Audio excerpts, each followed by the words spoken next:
સંતાન હંતારો યત્પાદાંબુજરેણવઃ સિયાનાંતાનિજાચાર્યાં પ્રણમામિ મુહુર્મુહુઃ યદનુગ્રહતો જંતુ સર્વદુઃખાદિગો ભવેત તમહં સર્વદા વંદે શ્રીમદ્વલ્લભનંદનમ અજ્ઞાનતિમિરાધસ્ય જ્ઞાનાંજનશલાકયઃ ચક્ષુરોન્મિલિतं येन તસ્मै શ્રીગુરવે નમઃ.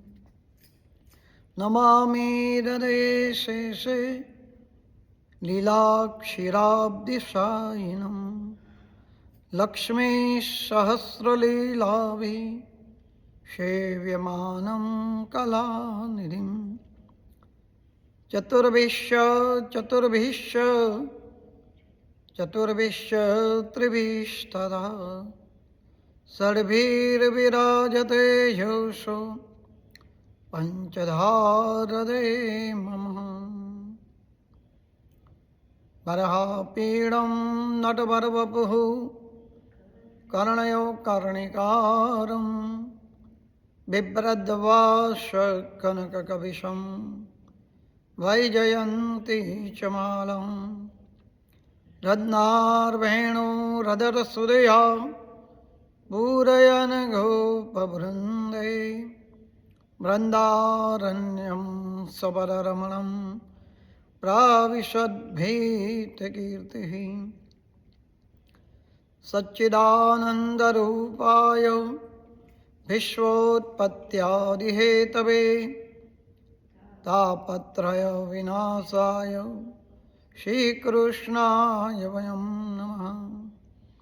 નારાયણં નમસ્કૃત્યં નરં ચૈવ નરોત્તમં દેવી સરસ્વતી વ્યાસં તતો જયમુદીરયે. શ્રી કૃષ્ણ કનૈયા લાલ કી, પુરુષોત્તમ ભગવાન કી. આજે શ્રી પુરુષોત્તમ માસની કથામાં આશ્ચર્યચકિત એવો જે કદર્ય વિમાન દ્વારા ગોલોકમાં પહોંચ્યો છે. નારાયણ કહે છે કે પુણ્યશીલ અને સુશીલે પોતાનું એક પુણ્ય કર્મ વર્ણન કર્યું. આ સાંભળીને તે કદર્ય આશ્ચર્યચકિત થયો છે. એને એટલો બધો હર્ષ ઉત્પન્ન થયો છે જેથી એનું શરીર એકદમ રોમાંચિત બની ગયું છે. ત્યાંના તીર્થદેવોને, કાલંજર પર્વતને તેણે પ્રણામ કર્યા છે. વનના અધિપતિ, સર્વ વનસ્પતિ, વેલા તથા જે વૃક્ષોમાં રહેલા પાંદડાઓ સર્વને તેણે નમસ્કાર કર્યા છે. વિનય સાથે વિમાનને પ્રદક્ષિણા કરીને એ વિમાનમાં બેઠો છે. તેનો રંગ મેઘના જેવો શ્યામ વર્ણવાળો છે. તેના શરીર ઉપર પીળા પીતાંબર ધારણ કરેલા છે. સર્વ દેવતાઓના દેખતા ગંધર્વ વગેરે તેની સ્તુતિ કરતા હતા. કિન્નરો હર્ષયુક્ત થઈને વાજિંત્ર વગાડતા. ધીમે ધીમે પુષ્પવૃષ્ટિ થઈ છે આદર સહિત તેની પૂજા કરવા લાગ્યા. અને પછી ચિત્રસરમાં જે કદર્ય હતો તેણે યોગીઓને પણ દુર્લભ શ્રી ગોલોકમાં વૈકુંઠમાં આનંદ સહિત ત્યાં પ્રસ્થાન કર્યું. ગોપ ગોપીઓ ગાયોને સેવા યોગ્ય રાસ મંડળથી સુશોભિત એવું આ બ્રજ આ ગોકુળ છે. શ્રી પુરુષોત્તમ માસનું અજાણતા પણ તેનાથી વ્રત થઈ ગયું. એ ચિત્રસરમાં જ્યાં જ્યાં પ્રાણીઓને કોઈ પણ જાતના શોક કરતો નથી, ગળપણ તથા મરણથી રહિત છે, એવા ગોલોકમાં તે ગયો છે. રોગ વગેરેના ભાને અથવા કોઈ પણ ઢોંગથી પણ પુરુષોત્તમને એવી રીતે સેવ્યો છે કે તેના પ્રભાવથી તેને વાંદરાનું સ્વરૂપ મળેલું હતું અને એ શરીર છોડીને એ ગોલોક ધામમાં ગયેલો છે. એ કદર્ય ત્યાં બે ભુજાવાળા ધારણ કરતા અને હાથમાં મુરલી રાખતા શ્રી પુરુષોત્તમ શ્રી કૃષ્ણ ભગવાનના દર્શન કરી અતિશય આનંદ પામે છે. નારાયણ વાચો ઇદમાશ્ચર્યમાલોક્ય દેવાઃ સર્વ સુવિસ્મિતાઃ. નારાયણ કહે છે કે આશ્ચર્ય એવું છે કે સર્વદેવો અત્યંત વિસ્મય પામી ગયા અને આ પુરુષોત્તમ માસની પ્રશંસા કરવા લાગ્યા. નારદ વાચો નારદજી કહે છે દિવસના પહેલા ભાગમાં જે કંઈ કામ કરવાનું છે, જે દિવસ કૃત્ય હોય છે એ તમે મને કહી સંભળાવ્યું. દિવસના પાછલા ભાગમાં જે કંઈ કર્મ કરવાનું છે એ તમે મને કથન કરો કે હે વક્તાઓમાં શ્રેષ્ઠ, ગ્રહસ્થો પણ ઉપકાર કરવાને માટે તમે આ પાછળનું જે કર્મ છે એ કહી સંભળાવો. આપ જેવા પુરુષો સદાય સર્વનો ઉપકાર કરવાને માટે તત્પર રહે છે. નારાયણ વાચ નારાયણ કહે છે કે પ્રાતઃ કાળમાં જે કરવાનું જે કાર્ય છે તે તમને કહું છું. વિધિપૂર્વક પ્રાતઃકાળનું કાર્ય સમાપ્ત કર્યા પછી મધ્યકાળે સંધ્યા કરવી, તલ વડે તર્પણ કરવું અને 5 મહાયજ્ઞો કરવા અને તલ વડે તર્પણ કરવું.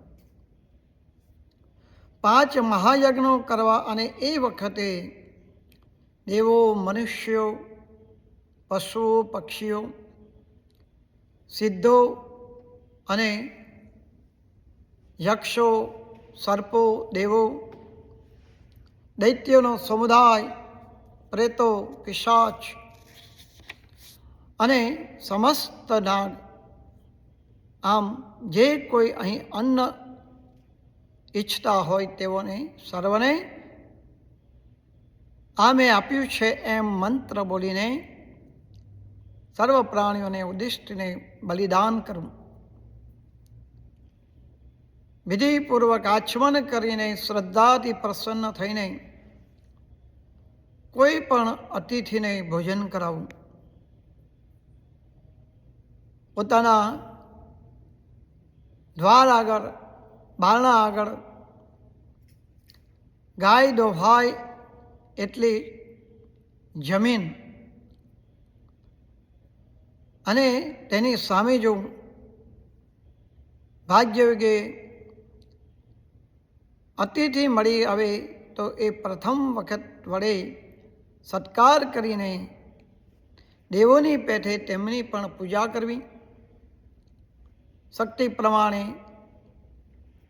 ભક્તિપૂર્વક તેમને અન્ન જળ સમર્પણ કરી ભોજન કરાવી ઉત્તમ બુદ્ધિવાળા મનુષ્યએ તેને સંતુષ્ટ પમાડવો.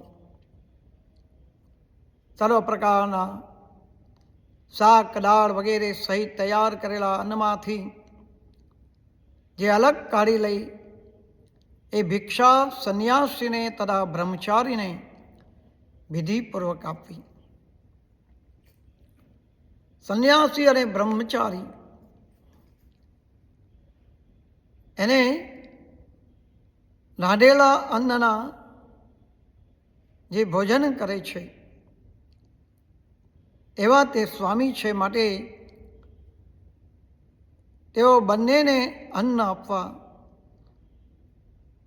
અને આપ્યા વગર જે મનુષ્ય ભોજન કરે છે તેને પ્રાયશ્ચિત રૂપે ચાંદ્રાયણ એવું વ્રત કરવું પડે છે.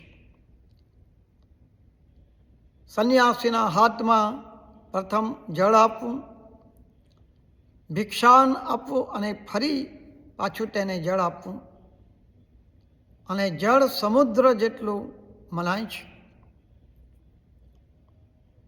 જે મનુષ્ય સત્કાર કરીને સંન્યાસીને ભિક્ષા આપે છે તેનું પુણ્ય ગૌદાન જેટલું પુણ્યકારક હોય છે.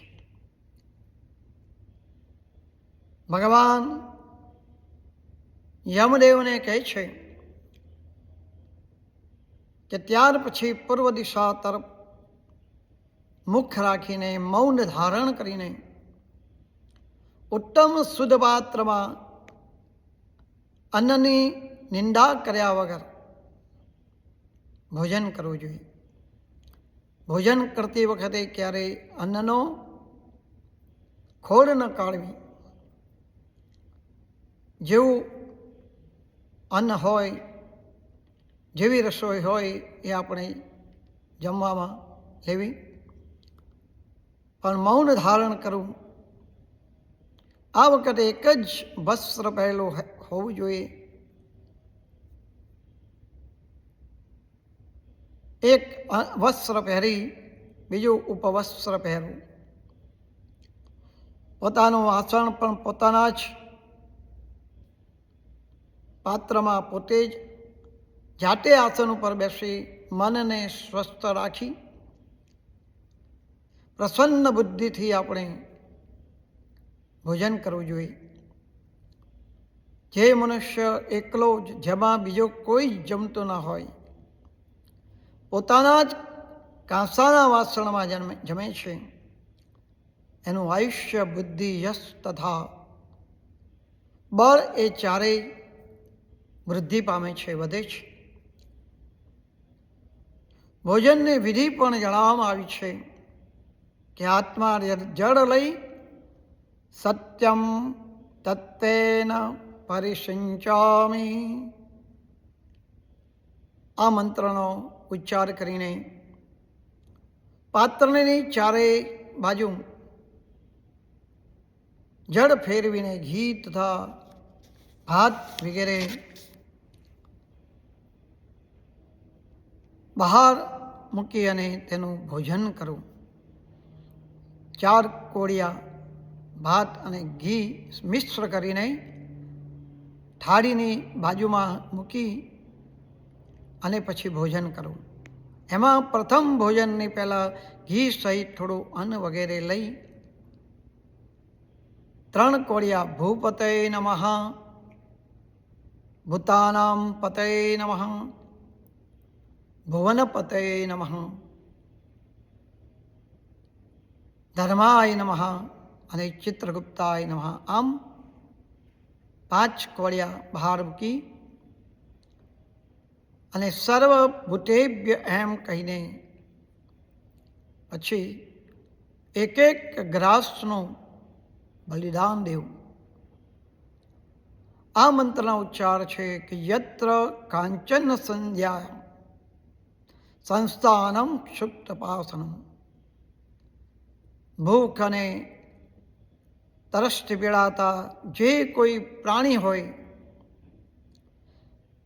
કીડીથી માંડી અને હાથી સુધીના જે કંઈ પ્રાણીઓ હોય, પશુ હોય, જ્યાં જ્યાં રહ્યા હોય તેઓને સર્વની તૃપ્તિ માટે આ અન્ન અખૂટ અને સુખદાયક બને છે. આમ બોલીને એક એક ગ્લાસ સર્વ પ્રાણીઓએ ઉદ્દેશ્યને અર્પણ કરવું. પછી પ્રાણાય સ્વાહા, આ ગ્લાસ પ્રાણને અર્પણ કરવું. અપાનાય સ્વાહા, આ ગ્લાસ પ્રાણને અર્પણ કરવો. આ ગ્લાસ પ્રાણને અર્પણ થાય.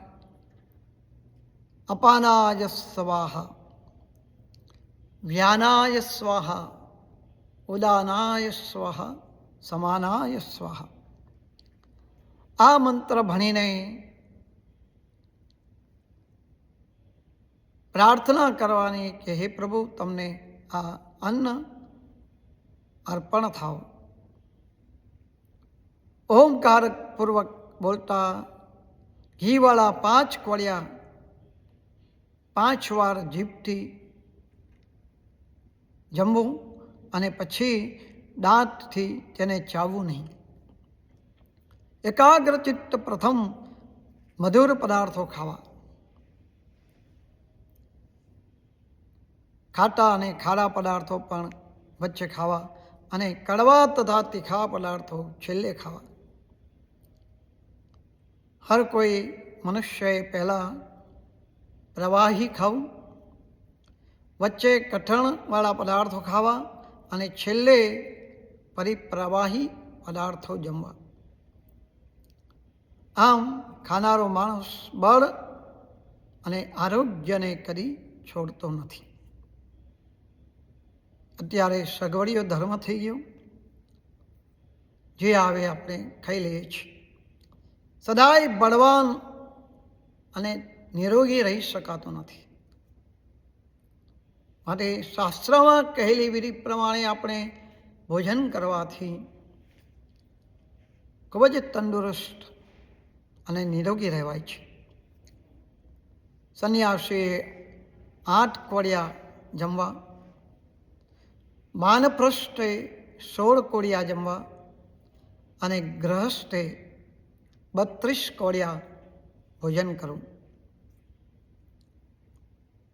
બ્રહ્મચારીએ માપ વિના, એનું કોઈ માપ ન હોય, જેટલું ભિક્ષામાં મળે એટલું યથાયોગ્ય તેણે જમવું.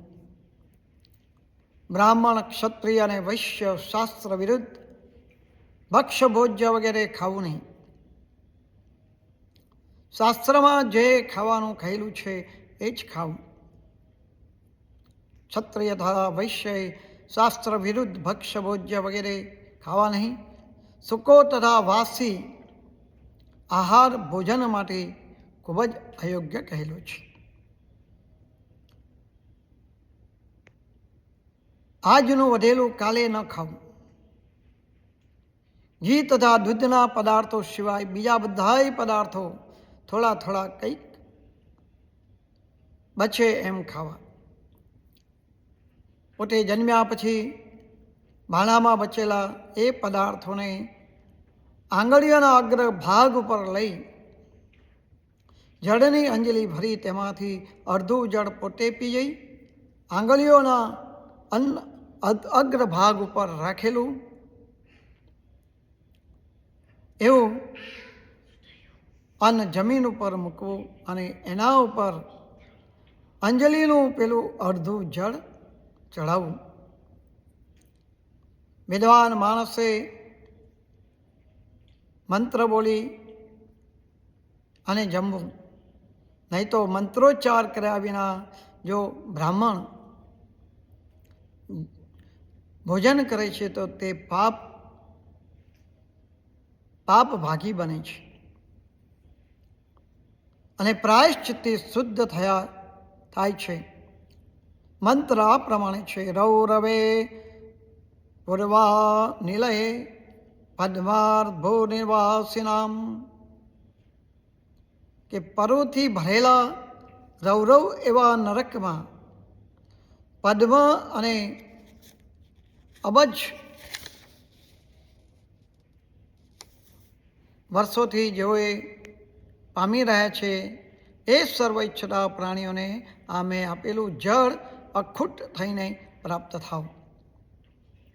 આ મંત્ર ત્યાં મૂકેલા અન્ન ઉપર છાંટવું અને પછી દાંત સાફ કરી પછી આચમન કરીને કંઈ પણ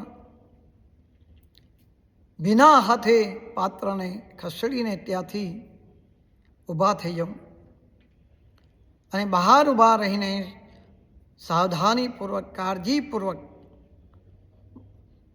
મોઢું અને હાથને શુદ્ધ જળ વડે સાફ કરી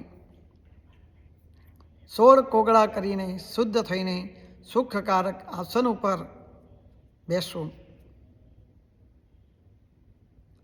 પોતાના પેટ ઉપર હાથ ફેરવવો અને મંત્ર બોલવો. અગસ્ય કુંભકર્ણંચ શનિંચ ફલવાનળમ. ખાધેલો ખોરાક પચી જાય એ માટે અગસ્ય અને કુંભકર્ણ, શનિ અને 5મા વડવાનન, એનું દરેકે સ્મરણ કરવું જોઈએ. જેમણે આતત્યાયને માર્યો છે, વાતપિત્તને પાડ્યો છે અને સમુદ્રને જેણે સૂકવી નાખ્યો છે એવા અગસ્ય ઋષિ મારા ઉપર પ્રસન્ન થાવ અને પછી આનંદપૂર્વક ભગવાન શ્રી કૃષ્ણનું સ્મરણ કરવું. આચમન કર્યા પછી બની શકે તો મુખવાસ કરવો, પાનની બીડી ખાવી અને ખાધા પછી નિરાંતે બેસીને સત્પુરુષોના માર્ગને વિરોધ કર્યા વિના ઉત્તમ એવા શાસ્ત્ર વગેરેનું પઠન કરવું. વિનોદપૂર્વક શ્રી કૃષ્ણ પરમાત્માને પરબ્રહ્મપણે વિચારવા અને પછી સારી બુદ્ધિવાળા મનુષ્યએ હર કોઈ પ્રકારે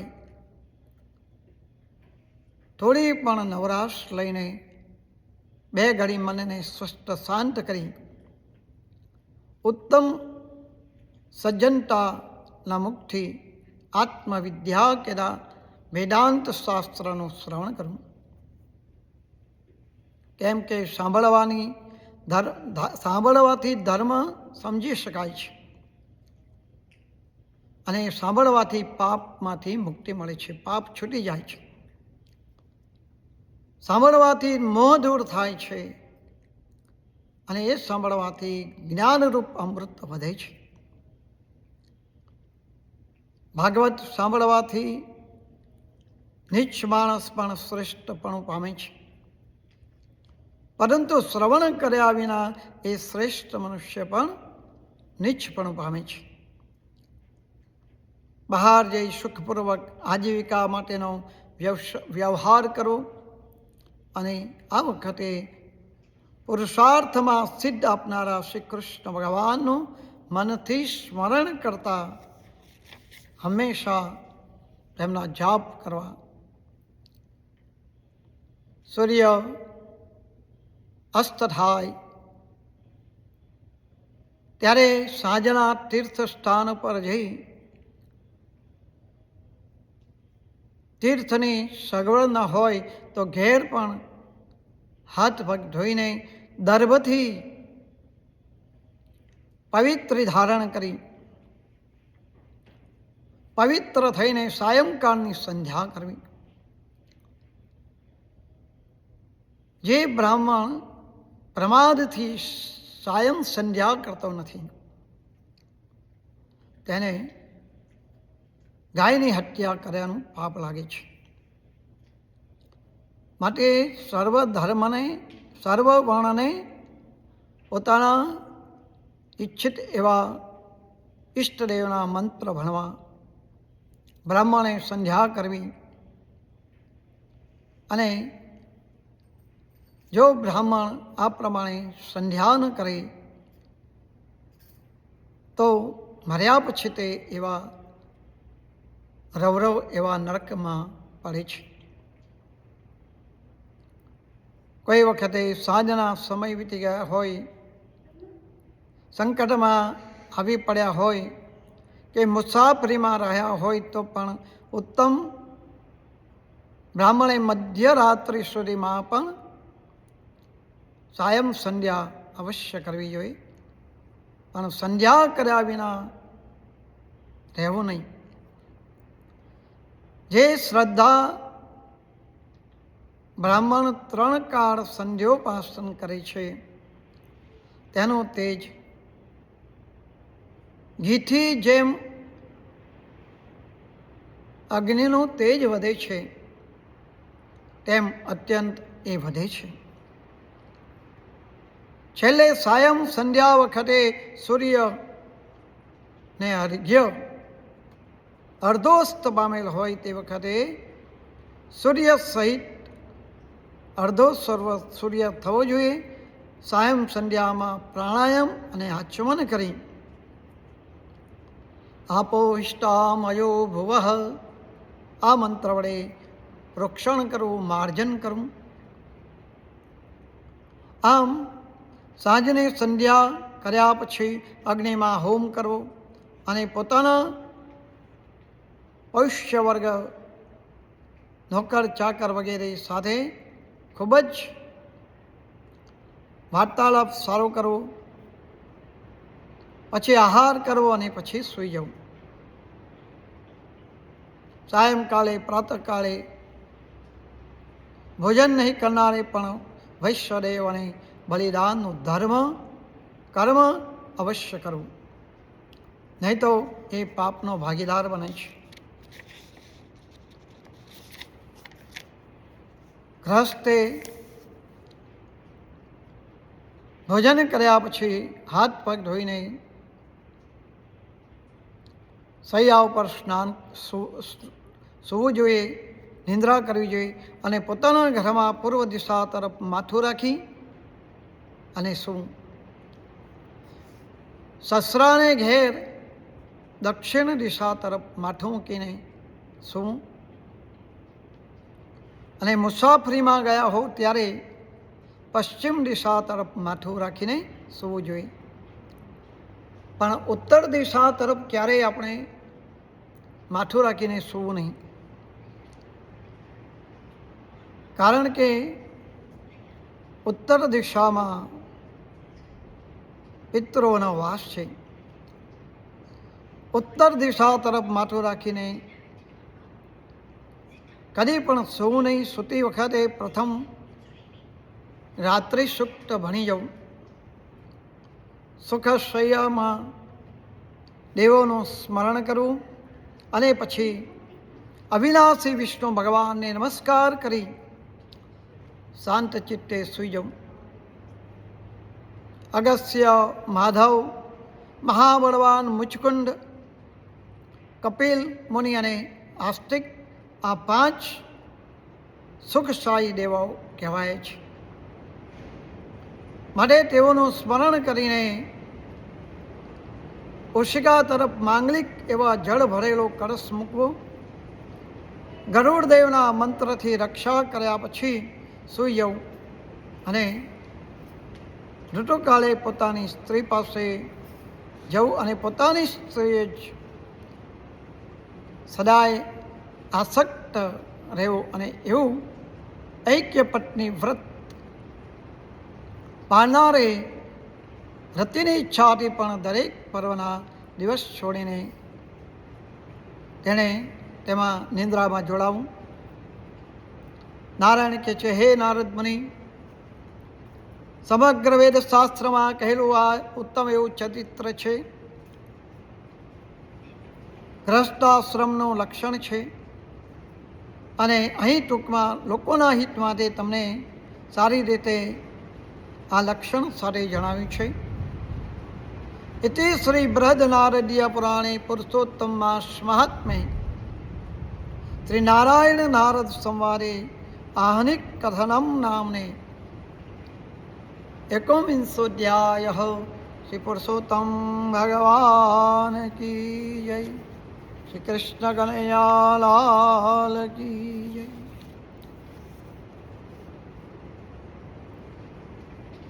પુરુષોત્તમ માસની અમૃત ધારામાં આજે અણમાનીતી રાણીની વાત છે. એક રાજાને બે રાણી હતી. એકના ઉપર રાજાને ઘણો પ્રેમ અને હેત, અને બીજી તેમને જરાય ગમતી નહીં. એક રાણી માનીતી અને બીજી અણમાનીતી. રાજા માનીતી જે છે એના રૂપ પર ખૂબ જ મોહી ગયો હતો. જ્યારે અણમાનીતી વહુ એ રૂપાળી ન હતી, પણ ગુણશાળી હતી. નવી રાણીની આવ્યા પછી રાજાએ સંતાનનું મોઢું જોયું અને જૂની રાણીને સંતાન નહીં, તેથી તેને બહુ જ એને દુઃખ આપતું. સંતાન ન હોવાથી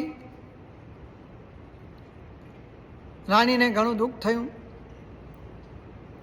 એક વખતે પવિત્ર પુરુષોત્તમ માસ આવે છે. જૂની રાણીએ શ્રદ્ધાપૂર્વક ઉત્તમ એવું પુરુષોત્તમ ભગવાનનું વ્રત કરવા માંડ્યું. ત્યાં નવી રાણીએ તેની ઠેકડી ઉડાવવા માંડી. ભક્તાણી કહીને દરરોજ એને ચીડવવા લાગી. રસોડાનો કારભાર નવી રાણીના હાથમાં હતો, તેથી જૂની રાણીએ હેઠું જૂઠું ખાવાનું તેને મોકલતી. આમ એ ઈચ્છતી હતી કે જૂની રાણીનું વ્રત ભાગી જાય. જૂની રાણીએ સમય વર્તીને ઉપવાસ કરવા માંડ્યો. આ વાત નવી રાણીને ગમી નહીં.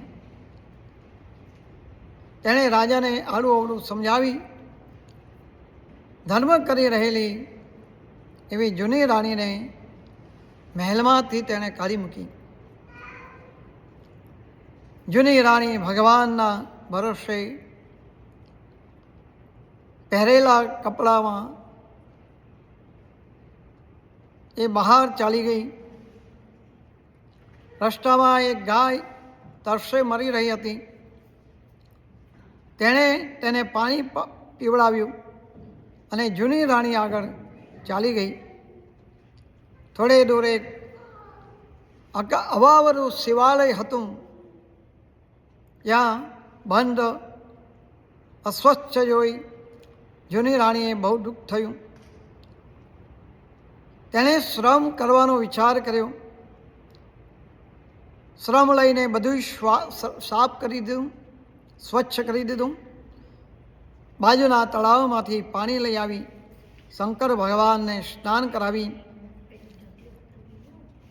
થોડા બિલીપત્ર લાવીને ભાવથી ભગવાનની પૂજા કરી અને પ્રભુને પ્રાર્થના કરી આગળ ચાલી ગઈ. આગળ જતા બે નાગ લડતા દેખાયા. તેમને સમજાવીને આ રાણીએ તેને શાંત કર્યા. જૂની રાણી આગળ ચાલી નીકળી. ચાલીને એટલી બધી થાકી ગઈ કે રસ્તામાં આવેલ કોઈ મહાન એવા ઋષિના આશ્રમમાં જતી હતી ને ત્યાં રસ્તામાં જ બેભાન થઈને પડી. ઋષિ પોતાના આશ્રમમાંથી દોડી આવ્યા છે. સારવાર કરવાને માટે જૂની રાણીને પોતાના આશ્રમમાં લઈ થોડી વારે રાણી ત્યાં ભાનમાં આવી છે. તેમણે ઋષિને નમસ્કાર કર્યા અને પોતાની દુઃખની જે કથા છે તેણે કહી સંભળાવી. ઋષિએ રાણીને પોતાના આશ્રમમાં આશ્રય આપ્યો છે અને આશ્વાસન આપીને કહ્યું છે કે હે રાણી,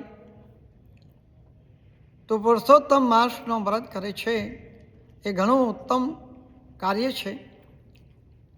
એમાંય ઉપવાસ કરે છે એટલે એનું ફળ તને મળવાનું છે. વ્રત કરનાર ઉપર પુરુષોત્તમ ભગવાન પ્રસન્ન થાય છે.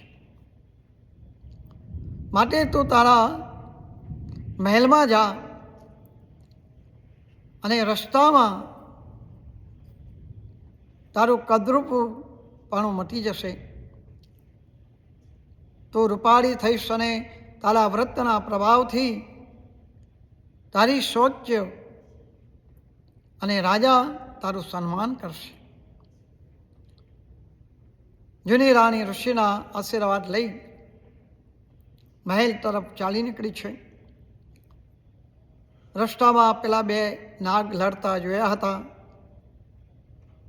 તેમણે કાપડિયાની સ્વરૂપે જૂની રાણીને કિંમતી વસ્ત્ર પહેરવા આપ્યા.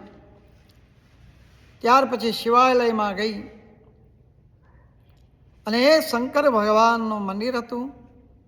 એમના તરફથી પ્રસાદી મળી અને જે ગાયને તેમણે પાણી પીવડાવ્યું હતું એ ગાય સ્ત્રી સ્વરૂપે તેને દૂધ ભરેલો કળશ તેને આપે છે. રસ્તામાં જ જૂની રાણી પોતાના કદરૂપા એવા રૂપને એમાંથી મુક્ત થઈ અને સ્વરૂપવાન સ્ત્રી થઈ. નગરના દરવાજે આવી ત્યાં એક ગોવાળે તેણે ઓળખી લીધી કે આ તો રાણીબા છે. તરત જ રાજાને મહેલમાં જઈને કહી આવ્યો કે જૂના રાણીબા દૈવી સ્વરૂપે નગરની બહાર આવીને ઊભા છે.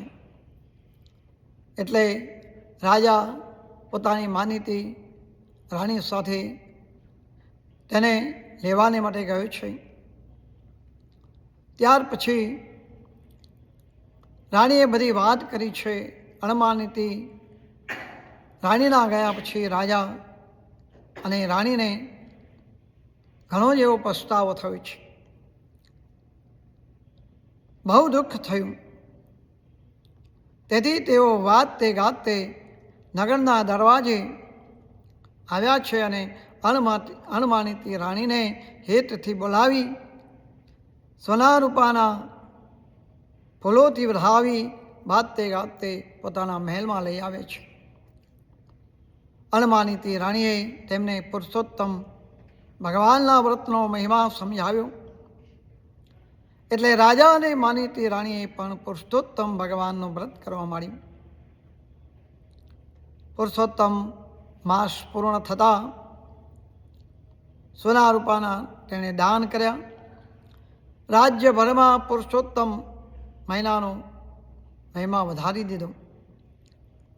હાસ્ય વ્રત કરનારની જે જન કરવા જાય તેને દુઃખ આવી પડે જડે ન કોઈ ઉપાય. કે હે પુરુષોત્તમ ભગવાન, તમે જેવી રીતે અણમાનીતી રાણીને ફળ્યા છો અને એવી રીતે તમારું વ્રત ભાવપૂર્વક કરનારને અને આ કથા વાર્તા વાંચનારને સાંભળનારને ફળજો. બોલો પુરુષોત્તમ ભગવાન કી જય.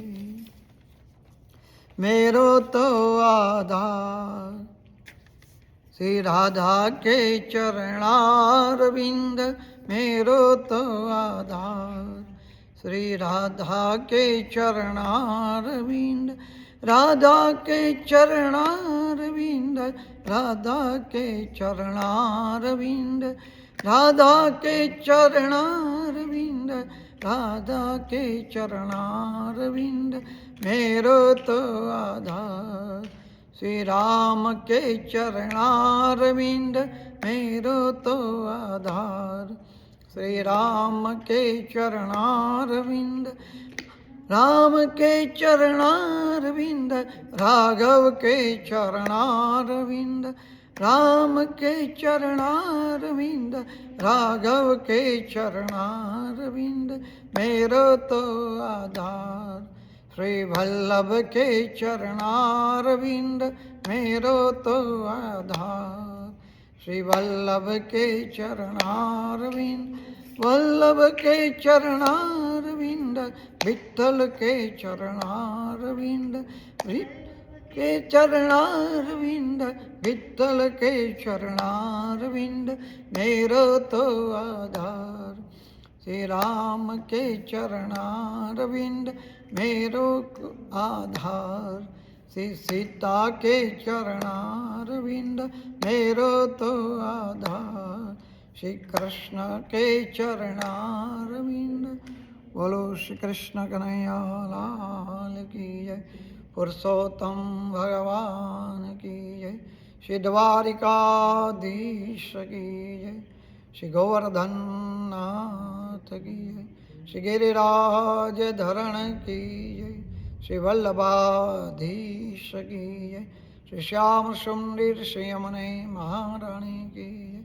गजानन गणपति महाराज की जय। रामचंद्र भगवान की जय। पवन सुत हनुमान की जय। सत्य सनातन धर्म की जय। ओम नमः पार्वती पतये।